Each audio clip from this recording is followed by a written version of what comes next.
கேட்க நாம் யாவரும் முயற்சிக்க உங்களை நான் கேட்டுக்கொள்கின்றேன். இன்று நமக்கு எடுத்துக்கொண்ட வேத பகுதி நீங்கள் பார்க்கலாம். மத்தேயு 25ஆம் அதிகாரத்தில் வசனங்கள் 14 30 வரைக்கும். இந்த வசனங்களை நீங்கள் போய் பார்த்தால் இயேசு சொன்ன ஒரு ஓமை, தாளந்துகளை குறித்து இயேசு பேசின ஒரு ஓமை ஒன்றை இந்த வேத பகுதியிலே நாம் யாவரும் கற்றுக்கொள்கிறோம். ஆண்டவருக்கு நன்றி. உங்களிடத்துல முதலாவது உங்கள் கையில் Bible, pen, scale, notebook இருக்குன்னு ஒரு ஜெபமும் பண்ணிக்கங்க. ஆண்டவரே பேசுங்க, நாங்கள் கேட்கிறோம். எல்லாரும் சேர்ந்து ஜெபம் பண்ணிடலாமா? அப்பா, உங்கள் கரத்தில் ஒப்பு கொடுக்குறோம். எங்கள் மத்தியில் நீங்கள் பேசுங்க ஆண்டவரே, நாங்கள் கேட்குறோம். உமக்கு நன்றி சொல்லி எங்களை தாழ்த்துகிறோம். சொல்லுங்க ஆமேன். ஆமீன். கர்த்தருக்கு மகிமை. பிரியமானவர்களே, நம்முடைய தலைப்பு ஃபெய்த்ஃபுல் வித் காட்ஸ் கிஃப்ட்ஸ். தேவன் கொடுத்த தாளந்துகளில் உண்மை உள்ளவர் என்ற ஒரு தலைப்பை நாம் எடுத்திருக்கின்றோம். அதற்கு அடிப்படையானது தான் மத்தேயு 25ஆம் அதிகாரம் வசனம் 14 30 வரையிலும். கர்த்தருக்கு மகிமை. ஆமீன் சொல்லுவோமா? ஆண்டவர் நாம் எல்லாருக்கும் தாளந்தை கொடுத்திருக்கிறார். ஒரு எஜமான் இருந்தார். அவர் வேலை ஆட்களை கூப்பிட்டு ஒருவனுக்கு 5 தாளந்தும், இன்னொருவனுக்கு 2 தாளந்தும், இன்னும் ஒருவனுக்கு 1 தாளந்தும் கொடுத்தானாம். திரும்பி வந்து நான் கணக்கு கேட்பேன்னு சொல்லிட்டு ஒரு தூர தேசத்துக்கு போய் அவர் திரும்பி வந்து வேலைக்காரர்களை கூப்பிட்டு 5 கொடுத்த தாளந்து என்ன செய்தன்னு கேட்டா, அவன் சொல்றான் 5 10 ஆக்கிட்டேன். ஹல்லேலூயா. அப்போ எஜமான் சொல்லுகிறார், உண்மையும் உத்தமமான ஊழியக்காரனே, 2 தாளந்து கொடுத்தவனை கூப்பிட்டு பார்த்தா 2 எத்தனை ஆக்கிட்டான்? 4 ஆக்கிட்டான். உடனே எஜமான் சொல்றாரு, உண்மையும் உத்தமமான ஊழியக்காரனே, நீ கொஞ்சத்தில் உண்மையாய் இருந்ததுனால உன்னை அநேகத்தின் மேல அதிகாரியாய் வைப்பேன். இதே போல 1 தாளந்து கொடுத்தவன்கிட்ட கேட்டா அந்த 1ஐ 2 ஆக்காம அதை மண்ணில் புதைத்தபடியினாலே எஜமானுடைய கோபத்துக்கு ஆளானான் என்று நாம் இந்த வேத பகுதியிலே நாம் வாசிக்க கேட்கிறோம். இதை நான் என்ன செய்யலாம் என்று எண்ணுகிறேன். சீக்கிரமாய் ஒரு 4 பாகமாக பிரித்து உங்களோடு கூட 4 சத்தியத்தை வெளிப்படுத்தும்படிக்கு நான் விரும்புகின்றேன். முதலாவது வசனத்தை கவனியுங்கள். வசனம் 14 15வது வசனம். Look at Matthew 25 verses 14 and 15. The kingdom of heaven is like a man traveling to a far country, who called his own servants and entrusted his wealth to them. To one he gave 5 talents, to another 2, and to another 1, each according to his ability. கேட்போமா? அன்றியும் பரலோக ராஜ்யம் புரதேசத்துக்கு பிரயாணமாய் போகிற ஒரு மனுஷன் தன் ஊழியக்காரரை அழைத்து தன் ஆஸ்திகளை அவர்கள் வசமாய் ஒப்பு கொடுத்தது போல இருக்கிறது. அவனுடைய திறமைக்கு தக்கதாக ஒருவனிடத்தில் 5 தாளந்தும், ஒருவனிடத்தில் 2 தாளந்தும், ஒருவனிடத்தில் 1 தாளந்துமாக கொடுத்து உடனே பிரயாணப்பட்டு போனான். அப்போ முதலாவது ஒரு கருத்தை கற்றுக்கொள்வோமா? God entrusts talents to everyone. ஹல்லேலூயா. இது முதல் பாடமாக நாம் கற்றுக்கொள்கிறோம். தேவன் எல்லாருக்கும் தாளந்துகளை கொடுப்பவர். எல்லாரும் ஒரு ஆமீன் சொல்லுங்க பார்க்கலாம். ஒருத்தரையும் விட்டு வைக்க மாட்டார். 3 பேரை கூப்பிட்டார், 3 பேருக்கும் கையில் என்னத்தை கொடுத்தார்? தாளந்தை கொடுத்தார். நம்ம இப்போ ஆண்டவரை பார்ப்போம். நம்முடைய ஆண்டவர் நம் எல்லாருக்கும் தாளந்துகளை கொடுக்கிற ஒரு ஆண்டவராய் இருக்கிறார். ஆமீன் சொல்லுவோமா? எல்லாருக்கும் தாளந்துகளை அழைக்கிற ஒரு ஆண்டவர். இந்த சர்ச்சில் படித்தவன், படிக்காதவன், உயர்ந்தவன், தாழ்ந்தவன், அல்லது பெரியவன், சிறியவன் என்றெல்லாம் ஒண்ணுமே கிடையாது. ஆண்டவர் எல்லாருக்கும் தாளந்தை கொடுத்திருக்கிறார். சிலருக்கு நிறையாவே கொடுத்திருக்கிறார், சிலருக்கு கொஞ்சமா கொடுத்திருக்கிறார். எனக்கு தாளந்தே கொடுக்கலன்னு சொல்லி யாரும் ஆள முடியாது. நல்லா யோசித்து பாருங்க. உங்க வாழ்க்கையில உங்களுக்கு ஆண்டவர் செய்யக்கூடிய தாளந்து அல்லது திறமை ஆண்டவர் உங்களுக்கு கொடுத்திருக்கிறார். ஹல்லேலூயா. கர்த்தருக்கு மகிமை செலுத்துவோம். அதனால the first thing that I want to teach you is that he entrusts talents to everyone. He never leaves anyone. இன்னைக்கு சர்ச்சில் உட்கார்ந்துருக்கிற ஒருத்தரும் சொல்ல முடியாது, நான் கோலைங்க, நான் ஒன்றும் இல்லைங்க, நான் தூசிங்க, நான் மண்ணுங்க, அப்படி நம்ம யாரும் சொல்ல முடியாது. ஆனா நீ யாரா இருந்தாலும் ஆண்டவர் எல்லாருக்கும் அவனவன் தகுதிக்கு தக்க என்ன செய்கிறாராம், அவர் தாளந்துகளே சரியா நம்ம எல்லாருக்கும் கொடுக்கின்றார். எல்லாரும் ஆமென் சொல்லுங்க. ஹல்லேலூயா. ஒரு வேத வசனத்தை எடுத்துக்கொள்ளுங்க. இதை ஒப்பிட்டு நான் உங்களோடு கூட 1 பேதுரு 4:10 உங்களோடு கூட பகிர்ந்து கொள்கிறேன். Look at 1 Peter chapter 4 and verse 10. Each of you should use whatever gift you have received to serve others as faithful stewards of God's grace. கேப்போமா? அவனவன் பெற்ற வரத்தின்படியே நீங்கள் தேவனுடைய பற்பல கிருபையுள்ள ஈவுகளை பகிர்ந்து கொடுக்கும் நல்ல உக்கிரக்காரனர் போல ஒருவருக்கொருவர் உதவி செய்யுங்கள். ஆமென் சொல்லுவோமா? வசனம் என்ன சொல்லுது பாருங்க. Each of you should use whatever gift you have received.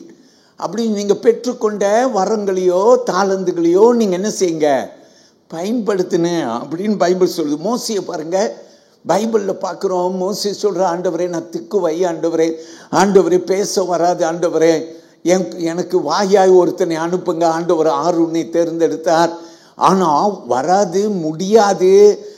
இப்படி பைபிள்ல நிறைய பேர் நம்ம பார்க்கிறோம். ஹல்லேலூயா. எரேமியாவை பாருங்க, எசேக்கியேலை பாருங்க, இவர்கள் நான் சின்னவன், நான் ஒன்றும் இல்லை இப்படிலாம் சொன்னாங்க. ஹல்லேலூயா.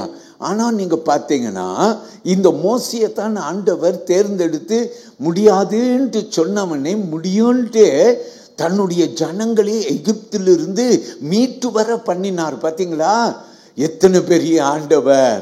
சில சமயத்தில் நமக்கு அறியாம நமக்குள்ள இருக்கிற தாளந்துகள் வெளிப்படாம அடக்கி வைத்து விடுகிறோம். அதனால இன்னைக்கு புரிஞ்சுக்குங்க. நம்பர் 1, எல்லாருக்கும் ஆண்டவர் என்ன கொடுத்திருக்கிறார்?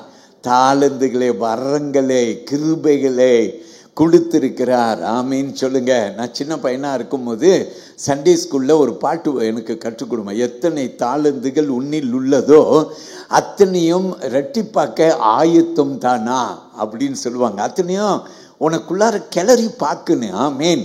இன்னைக்கு வீட்டுக்கு போகும்போது யோசிச்சுட்டு போங்க, எனக்கும் தாளந்து இருக்கா? பாஸ்டர் சொல்றாரு எல்லாருக்கும் இருக்குண்டு. ஐய, நான் 4ஆம் கிளாஸ் கூட படிக்கல அப்படின்னு நீங்க அழுதா கூட, நீ யாரா இருந்தாலும் உனக்கு ஆண்டவர் உன்னுடைய தகுதிக்கு தக்க என்ன செய்திருக்கிறார்? தாளந்துகளே கொடுத்திருக்க. அப்ப நம்பர் 2 கற்றுக்கொள்வோம் சரியா. 2வது வசனம் 16 18 வசனம் வரையிலும் நாம் பார்க்கிறோம் சரியா. வாசிக்க கேட்க போறோம். வாசியுங்கள், கேட்போம். 5 தாளந்தை வாங்கினவன் போய் அவைகளை கொண்டு வியாபாரம் பண்ணி வேறு 5 தாளந்தை சம்பாதித்தான். அப்படியே 2 தாளந்தை வாங்கினவனும் வேறு 2 தாளந்தை சம்பாதித்தான். 1 தாளந்தை வாங்கினவனோ போய் நிலத்தை தோண்டி தன் எஜமானனுடைய பணத்தை புதைத்து வைத்தான். ஓகே, 2வது என்ன கற்றுக்கொள்ள போறோம் பாருங்க. talents must be used, not buried அப்படின்ட்டு நாம் வசனத்தில் நாம் இதில் பார்க்குறோம். ஏன் அப்படி பார்க்குறோம்? 2 பேர் தாளந்தை பயன்படுத்தினாங்க, ஒருத்தன் புதைத்து வைத்துட்டான் அப்படின்ட்டு நம்ம பார்க்குறோம். எல்லாரும் ஆமீன் சொல்லுங்க. ஹல்லேலூயா சொல்லுங்க. Praise the Lord. வரங்களை நம்ம புதைத்து வைக்காமல் பயன்படுத்த வேண்டும். சொல்லுங்க ஆமேன். ஹல்லேலூயா. ரொம்ப பேர் பாருங்க வரங்களை பயன்படுத்தவே மாட்டாங்க. சர்ச்சில் கூட அவங்களுக்கு நல்ல தாளந்து இருக்கு. யோசிச்சு பாருங்க, நம்ம சர்ச்சில் இருக்கிற எல்லாருமே ஆண்டவருக்காக இறங்கிட்டோன்னு வச்சுக்கோங்க. எல்லாரும் ஏதாவது ஒன்று ஆண்டவருக்கு நான் செய்யணும்னு இறங்கிட்டா நம்ம சர்ச் எங்கேயோ போயிடும். இன்னும் ஆமீன் சொல்லுங்க. ரொம்ப பேருக்கு இப்படி ஒரு ஆட்டிடியூட் இருக்கு. என்ன ஆட்டிடியூட் தெரியுமா? ஒரு குணம், அவங்கெல்லாம் செய்யட்டும், நம்ம தான் ஒரு காலம் செஞ்சு செஞ்சு எல்லாம் முடிஞ்சிச்சு, தீர்ந்துருச்சு, அவ்வளோதான், இனிமே இல்லை, இப்படி நம்ம எல்லாரும் நினைக்கிறோம். அப்படி கிடையாது. ஆமேன். கர்த்தருடைய பிள்ளையை ஜீவன் நாள் எல்லாம் நம்ம ஆண்டவருக்கு எவ்வளோ செய்ய முடியுமோ அவ்வளோ செய்ய வேண்டும். தாளந்துகள் பயன்படுத்த வேண்டும், புதைத்து வைக்கக்கூடாது. யாராவது புதைத்து வைத்திருக்கிறீங்களா? புதைத்து வைத்திருக்கிறீங்களா உங்கள் தாளந்தை? உங்கள் மனசில் நீங்கள் ஆறுதல் படுத்திக்கிறீங்க. என்னன்னு தெரியுமா ஆறுதல் படுத்திக்கிறீங்க? அதான் பல சின்ன பிள்ளைங்களாம் செய்கிறாங்களே, அதான் என் பிள்ளைங்களாம் செய்கிறாங்களே, நான் எதுக்கு செய்யணும்? இப்படியெல்லாம் அல்ல. கர்த்தருடைய பிள்ளைகள் எப்படி இருக்குன்னு? உண்மையா இருக்குன்னு. எல்லாரும் ஆமென் சொல்லுங்க. ஹல்லேலூயா சொல்லுவீங்களா? ஹல்லேலூயா. இதுக்கு ஒரு வசனம் கொடுக்கிறேன். 2 தீமோத்தேயு புஸ்தகத்தை எடுத்துக்கொள்ளுங்கள். அதுல 1ஆம் அதிகாரம் 6ஆம் வசனம். 2 தீமோத்தேயு 1ஆம் அதிகாரம் 6ஆம் வசனம் பாருங்க. fan into flame the gift of God which is in you அப்படின்னு வசனம் சொல்லுது. கேளுங்க பார்க்கலாம். இவைகளை சிலர் நோக்காமல் 1:6 வாசிங்க. இவைகளை சிலர் நோக்காமல் வீண் பேச்சுக்கு இடம் கொடுத்து விலகி போனார்கள். சரி, பரவாயில்ல. Praise the Lord. பிரியமானவர்களே, வேதத்திலே நாம் பார்க்கிறோம், உங்க கிஃப்ட்டை நீங்க என்ன தெரியுமா செய்யணுமா? உங்க கிஃப்ட்டை உங்களுக்குள்ளார கிளறி விடணுமா? ஆமீன் சொல். பிள்ளைங்க பார்த்துருக்கீங்க தானே, பெற்றோர்கள் பிள்ளைகள் நல்லா படிக்கணும்னு பிள்ளைங்களுக்கு புத்திமதி சொல்லிக்கிட்டே இருப்பாங்க. என் பிள்ளைய நான் கொஞ்சம் விட்டுட்டேன்னா சோர்ந்து போயிடும். அதனால என் பிள்ளைக்கு நான் ஊக்கத்தை கொடுத்துட்டே இருப்பேன். கிளாஸில் நீ தான் நம்பர் 1, நீ நல்லா படிக்கிற, நீ மேத்ஸ் நல்லா செய்கிற, கவலைப்படுற, உனக்கு ஒரு டியூஷன் போடுறேன்.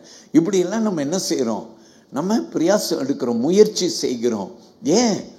என் பிள்ளைக்குள்ளார நான் தூண்டி விடுகிறேன். முடியும், உன்னால் முடியாதுன்ட்டு இல்லை, முடியும். ஆமீன் சொல்லுங்க. ஹல்லேலூயா ஹல்லேலூயா. பிரியமானவர்களே, இந்த வசனத்தில் நீங்கள் கற்றுக்கொள்ளலாம். சரியா? நீங்கள் வாசித்து பாருங்க. அந்த வசனங்கள் சிலவற்றை வாசித்தால் நீங்கள் புரிந்து கொள்வீங்க. உங்களுக்குள்ள தாளந்துகளை, வரங்களை அனல் மூட்டி விட வேண்டும். ஆமீன். 3வது காரியமாக நாம் கற்றுக்கொள்ள போகிறோம். வசனம் 19 to 23. சீக்கிரமா கேட்போம் வசனத்தை, வேகமாக வாசிக்கணும். வெகு காலமான பின்பு அந்த ஊழியக்காரனுடைய எஜமான் திரும்பி வந்து அவர்களிடத்தில் கணக்கு கேட்டான். அப்பொழுது 5 தாளந்தை வாங்கினவன் வேறு 5 தாளந்தை கொண்டு வந்து, ஆண்டவனே, 5 தாளந்தை என்னிடத்தில் ஒப்புவித்தீரே, அவைகளை கொண்டு இதோ வேறு 5 தாளந்தை சம்பாதித்தேன் என்றான். அவனுடைய எஜமான் அவனை நோக்கி, நல்லது, உத்தமமும் உண்மையும் உள்ள ஊழியக்காரனே, கொஞ்சத்திலே உண்மையாயிருந்தாய், அநேகத்தின் மேல் உன்னை அதிகாரியாக வைப்பேன், உன் எஜமானுடைய சந்தோஷத்துக்குள் பிரவேசி என்றான். 2 தாளந்தை வாங்கினவனும் வந்து, ஆண்டவனே, 2 தாளந்தை என்னிடத்தில் ஒப்புவித்தீரே, அவைகளை கொண்டு இதோ வேறு 2 தாளந்தை சம்பாதித்தேன் என்றான். அவனுடைய எஜமான் அவனை நோக்கி, நல்லது, உத்தமம் உண்மையும் உள்ள ஊழியக்காரனே, கொஞ்சத்திலே உண்மையாயிருந்தாய், அநேகத்தின் மேல் உன்னை அதிகாரியாக வைப்பேன், உன் எஜமானுடைய சந்தோஷத்துக்குள் பிரவேசி என்றான். ஆமீன். 3வது நாம் கற்றுக்கொள்கிறோம், ஃபெய்த்ஃபுல்னஸ் மேட்டர்ஸ் டு காட். விசுவாசம் தான் தேவனுக்கு முக்கியம். ஆமீன் சொல்லுங்க. விசுவாசம் தான் தேவனுக்கு முக்கியம். ஆமீன் சொல்லுவோமா? நீங்க உண்மையா இருந்தா, விசுவாசமா இருந்தா, நம்மையும் பார்த்து அவர் சொல்லுவார், உண்மையும் உத்தமமான ஊழியக்காரனே, என் சந்தோஷத்தில் பிரவேசி, அல்லது உன்னை அதிகத்தின் மேலே அதிகாரியாய் வைப்பேன். இப்படி ஆண்டவர் நமக்கு சொல்லுகிற ஒரு ஆண்டவராய் இருக்கிறார். சோ ஃபெய்த்ஃபுல்னஸ், உண்மையை பார்க்கிறார். அல்லேலூயா. நீங்க பாருங்க, சுகம் கேட்டா முதல்ல என்ன தெரியுமா பார்க்கிறார்? விசுவாசம் இருக்கா இவனுக்கு, இவளுக்கு விசுவாசம் இருந்துச்சுன்னா ஆண்டவர் உடனே சுகத்தை கொடுக்கிறார். கடுகளவு விசுவாசம் இருந்தாலும் மலையை பார்த்து பெயர்ந்து சமுத்திரத்தில் விழு என்று சொன்னால் அது உடனே விழுந்துருமா? அப்படி விசுவாசம் ரொம்ப முக்கியம். ஆமேன்னு சொல்லுங்க. அல்லேலூயா. பிரியமானவர்களை, கர்த்தரை மகிமைப்படுத்துங்க. ஒரு வேத வசனம் எடுங்க. லூக்கா 16ஆம் அதிகாரம், அதுல 10வது வசனம். Whoever can be trusted with very little can also be trusted with much. பாருங்க. கொஞ்சத்திலே உண்மையுள்ளவன் அநேகத்திலே உண்மையுள்ளவனாய் இருக்கிறான், கொஞ்சத்திலே அநீதி உள்ளவன் அநேகத்திலும் அநீதி உள்ளவனாய் இருக்கிறான். கொஞ்சத்திலே உண்மை உள்ளவன் அநேகத்தின் உண்மை உள்ளவனாய் இருக்கிறான். அதனால தான் 5 10 ஆக்கினான், அவனுக்கு கூட கொடுத்தார். 2 4 அவனுக்கு கூட கொடுத்தார். ஏன்னா கொஞ்சத்துல உண்மையாய் இருக்கிறவன் அவன் நிச்சயம் என்ன செய்வான்? அநேகத்தில் உண்மை உள்ளவனாய் இருப்பான். Faithfulness matters to God. மறந்துடக்கூடாது. கடைசியாய் 4வது காரியம் வசனம் 24 30 வரைக்கும். சரியா? இதில் நம்ம என்ன பார்க்க போறோம்னா, talents bring reward or regret. தமிழ்ல தாளந்துகளை வெகுமதியாயோ அல்லது வருத்தத்தையோ தருகின்றன என்று நாம் பார்க்கிறோம். சரி, கவனித்து பார்ப்போம். வாசிங்க பார்க்கலாம். வசனம் 24 30 கடகடன்னு வாசிக்கணும். ஒரு தாளந்தை வாங்கினவன் வந்து, ஆண்டவனே, நீர் விதைக்காத இடத்தில் அறுக்கிறவரும் தெளிக்காத இடத்தில் சேர்க்கிறவருமான கடினமுள்ள மனுஷன் என்று அறிவேன். ஆகையால் நான் பயந்து போய் உமது தாளந்தை நிலத்தில் புதைத்து வைத்தேன். இதோ உம்முடையதை வாங்கிக் கொள்ளும் என்றான். அவனுடைய எஜமான் பிரயுத்தரமாக, பொல்லாதவனும் சோம்பனுமான ஊழியக்காரனே, நான் விதைக்காத இடத்தில் அறுக்கிறவர் என்றும் தெளிக்காத இடத்தில் சேர்க்கிறவர் என்றும் அறிந்திருந்தாயே. அப்படியானால் நீ என் பணத்தை காசுக்காரர் வசத்தில் போட்டு வைக்க வேண்டியதாய் இருந்தது. அப்பொழுது நான் வந்து என்னுடையதை வட்டியோடு வாங்கிக் கொள்வேனே என்று சொல்லி அவனிடத்தில் இருக்கிற தாளந்தை எடுத்து 10 தாளந்து உள்ளவனுக்கு கொடுங்கள். உள்ளவன் எவனோ அவனுக்கு கொடுக்கப்படும், பரிபூரணமும் அடைவான். இல்லாதவனிடத்திலிருந்து உள்ளதும் எடுத்துக்கொள்ளப்படும். புரோஜனமற்ற ஊழியக்காரனாகிய இவனை புறம்பான இருளிலே தள்ளி போடுங்கள், அங்கே அழுகையும் பட்கடிப்பும் உண்டாயிருக்கும் என்றான். எல்லாரும் அல்லேலூயா சொல்லுங்க. சரி, 3வதாய் நாம் கற்றுக்கொள்கிறோம். தாளந்தை குறித்து நாம் கற்றுக்கொள்கிறோம். அது வரங்களை கொண்டு வரோம், அல்லனா ஆசீர்வாதங்களை கொண்டு வரோம். அப்படி அந்த வரங்களை நாம் பயன்படுத்தாமல் போனால் வருத்தத்தை கொண்டு வரோம். ஒரு நாள் ராஜா வருவார், இயேசு உன்கிட்ட கணக்கு கேட்பார். நீ தலை நிமிர்ந்து நிற்கலாம், ஏன்னா கொஞ்சத்தில் உண்மையாயிருந்தாய். ஆனால் உண்மை இல்லாமல் புதைத்து வைத்திருந்தா அவர்கிட்ட தலை நிமிர்ந்து நிற்க முடியுமா? இல்லை, தலை குனிஞ்சி நிற்கணும். அவர் நான் உன்னை அறியேன் என்று போ என்றுவார். பிரியமான தேவனுடைய பிள்ளையே, கர்த்தருக்கு மகிமை. யாக்கோபு புஸ்தகத்தில் ஒரு வசனம் இருக்குங்க, கேட்கிறவர்களாய் மட்டும் இல்லாமல் செய்கிறவர்களாய் இருக்கணுமா? வாசிங்க கேட்போம் அந்த வசனத்தை. யாக்கோபு 1:22 சொல்லுது, do not merely listen to the word and so deceive yourselves, do what it says. வாசிங்க கேட்போம். அல்லாமலும் நீங்கள் உங்களை வஞ்சியாத படிக்கு திருவசனத்தை கேட்கிறவர்களாய் மாத்திரமல்ல, அதன்படி செய்கிறவர்களாயும் இருங்கள். ஆமீன் சொல்லுவோமா?